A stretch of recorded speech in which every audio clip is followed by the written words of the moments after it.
Assalamualaikum warahmatullahi wabarakatuh. Perkenalkan, nama saya Syaur Rofiki, delegasi dari kelas 2 SMA Integrasi Nasahatul Thulab. Nah, di sini saya akan mempresentasikan hasil karya saya, yaitu Langker Genteng Prajen sebagai kearifan lokal di Desa Prajan, di desa saya. Untuk yang pertama yaitu latar belakang. Di latar belakang ini ada beberapa pengertian. Yang pertama, pengertian kearifan lokal. Menurut Yudi Aprianto, kearifan lokal adalah berbagai nilai yang diciptakan, dikembangkan, atau dipertahankan oleh masyarakat yang menjadi pedoman hidup mereka. Pedoman ini bisa tergolong dalam jenis kaidah sosial, baik secara tertulis ataupun tidak tertulis. Akan tetapi yang pasti setiap masyarakat akan mencoba untuk menaatinya. Akan tetapi di Madura, lebih tepatnya di desa saya, Desa Prajan, ada sebuah pondok pesantren yang sudah berdiri sejak ribuan tahun yang lalu, yang didirikan langsung oleh Kiai Abdul Alam, hingga sampai saat ini yang sudah memiliki 10 generasi, yang mana generasi ke-10 itu bernama Kiai Muhammad bin Mu'afi Zaini, yang beliau merupakan pimpinan pondok pesantren pada saat ini. Beliau menjabat sebagai pimpinan pada tahun 2006 hingga tahun saat ini sekarang. Dan pondok pesantren itu bernama Pondok Pesantren Nasahatul Thulab. Ya, Pondok Pesantren Nasahatul Thulab. Pondok pesantrennya para YouTuber di Madura. Nah, kita bahas. Dan uniknya lagi, di Pondok Pesantren Nasahatul Thulab ini ada sebuah langgar kuno atau musola kuno yang sudah berdiri ribuan tahun, yang didirikan oleh anaknya Kiai Abdul Alam. Siapakah anak dari Kiai Abdul Alam itu? Ya, yaitu Kiai Abdul Kamal, yaitu yang bernama langkernya itu bernama Langker Genteng. Nah, pertanyaannya adalah bagaimana sejarah dibangunnya Langker Genteng di Desa Prajan ini? Dan pertanyaan yang kedua, apakah Langker Genteng ini benar-benar cocok atau termasuk ke dalam kearifan lokal?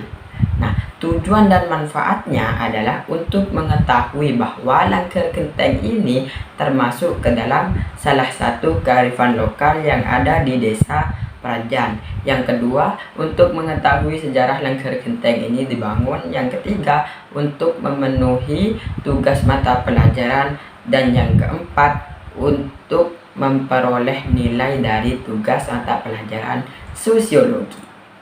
Nah, kita jawab pertanyaan yang pertama, yaitu sejarah Langker Genteng. Awal sejarah dibangunnya Langker Genteng adalah berawal dari dibangunnya Pondok Pesantren Nasahatul Thulab. Kenapa? Karena itu semua berkaitan dengan didirikannya Pondok Pesantren Nasahatul Thulab. Jadi, alangkah baiknya jika saya bahas terlebih dahulu bagaimana sejarah dibangunnya Pondok Pesantren Nasahatul Thulab ini. Nah, semua itu bermula dari peristiwa babat tanah di Desa Prajan oleh Kiai Abdul Alam yang mempunyai nama asli Pangratoh Bumi. Yang berasal dari ujung timur Pulau Garam. Di manakah ujung timur Pulau Garam itu? Ya, di Kabupaten Sumeneb. Nah, nama dari Kiai Abdul Alam adalah pemberian dari Hadratul Syekh Haji Gunung Sampang pada saat beliau belajar atau menjadi santri dari Hadratul Syekh Haji Gunung Sampang, yang ditemani oleh dua sahabat arif dari Pulau Jawa yang kemudian mendapat julukan Pujuk Napo dan Kung Rabah dari Pamekasan. Nah, oleh karena itulah sang guru kemudian memerintahkan kepada santrinya yang berasal dari Jawa untuk hijrah atau Ihyaul Mawad, babat tanah baru, ke arah utara timur kota Sampang, tepatnya di Kecamatan Ompen, sekarang di Desa Napo, yang selanjutnya dijuluki oleh masyarakat sekitar dengan julukan Pujuk Napo. Sedangkan Kung Rabah itu sendiri diperintahkan untuk berihyaul maut atau berbabat tanah baru ke daerah Pamekasan. Sedangkan Pangratoh Bumi sendiri atau Kiai Abdul Alam itu diperintahkan untuk atuko ke daerah timur utara kota Sampang, yaitu Desa Barajan. Dari situlah kemudian beliau menjalani hidupnya di Desa Prajan hingga kemudian beliau memiliki 2 orang putri yang bernama Nyai Soibah dan Nyai Saidah, serta 1 orang putra yang bernama Kiai Abdul Kamal. Nah, salah satu putri Pujuk Abdul Alam ini menetap di langker pertama kali yang terbuat dari tanah, yaitu langker tanah Prajen sebelah utara. Sedangkan anak yang ketiga yaitu Kiai Abdul Kamal diperintahkan untuk ke timur atau ke arah barat Desa Prajan yang dikenal dengan Langker Bere, dan membangun sebuah langgar yang bernama Langker Genteng.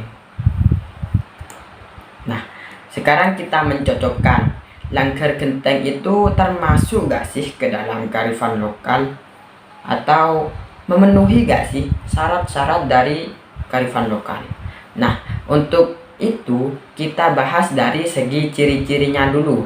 Ciri-ciri kearifan lokal, yaitu yang pertama mampu bertahan terhadap budaya luar. Nah, seiring berjalannya waktu, Langker Genteng ini tidak berubah-ubah bentuknya, sehingga ini dapat dikatakan bahwa Langker Genteng ini memang kuat dan mampu bertahan terhadap budaya luar.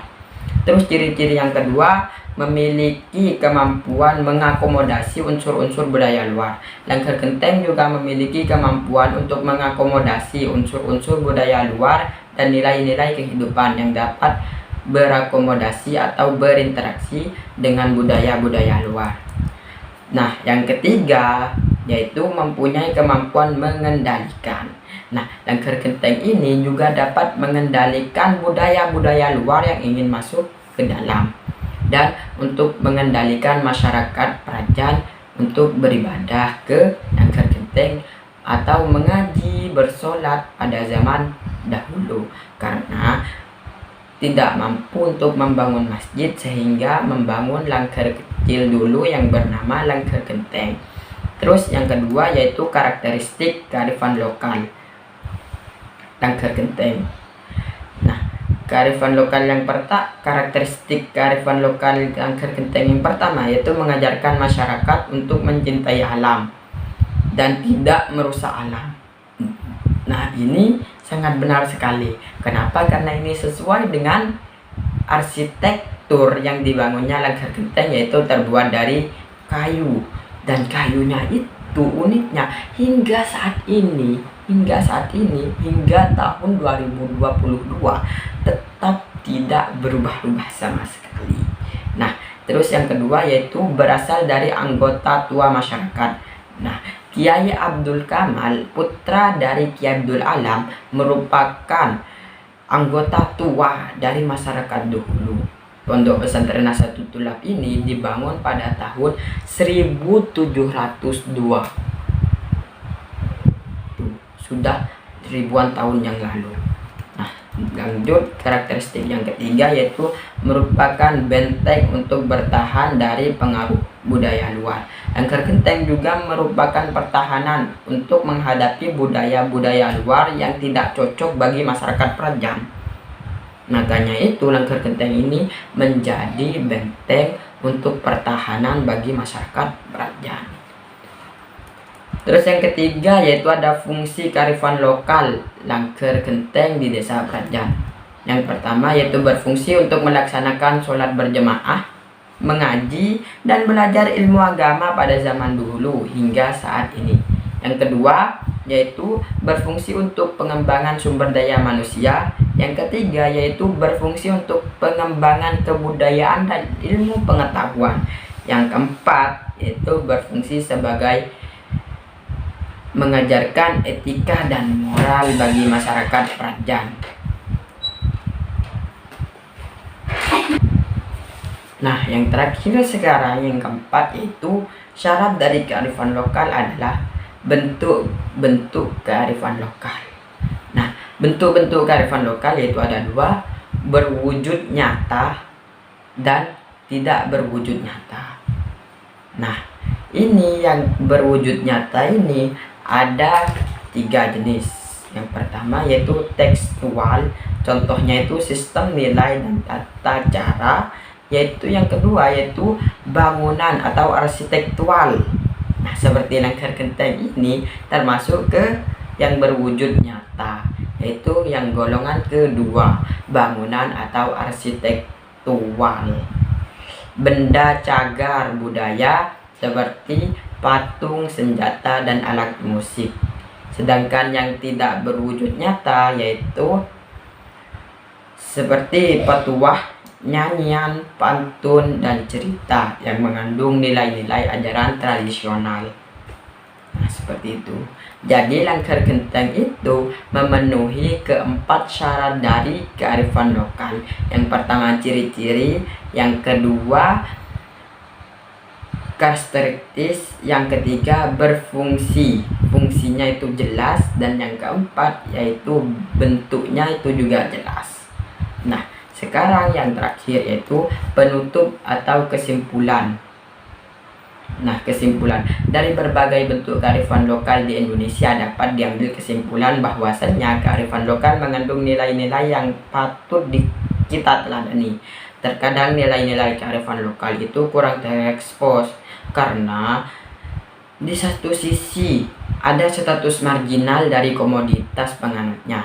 Akan tetapi nilai-nilai kearifan lokal yang mereka anut membawa mereka dalam harkat dan martabat yang tinggi sebagai manusia.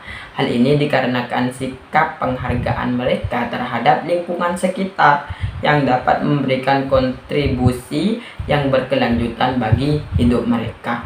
Saran dari saya sendiri yang dapat saya berikan kepada kalian semua, perlu peninjauan ulang dari pembaca agar tidak salah mengartikan dari tulisan yang sudah saya buat.